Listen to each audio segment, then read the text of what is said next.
આજે આપણે શીખીશું articles. Articles A N A singular noun છે. Vowels A E I O you માં આ એ એન યુઝ થાય છે અને તે સાની મેં યુઝ થાય છે.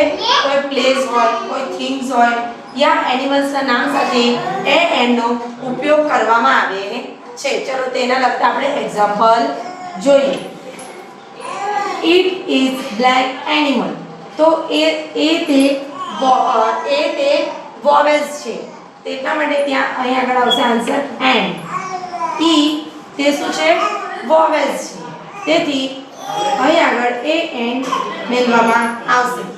It is black elephant. E તે vowels છે. તેથી અહીં આગળ n આવશે ને it is orange. O તે vowels છે. તેથી n આવશે અને it is ice cream. I તે vowels છે. તેથી n આવશે. આમ vowels ની અંદર a e i o u એ આપેલા હોય તો આપણે ત્યાં આગળ n મેળવવું. Thank you.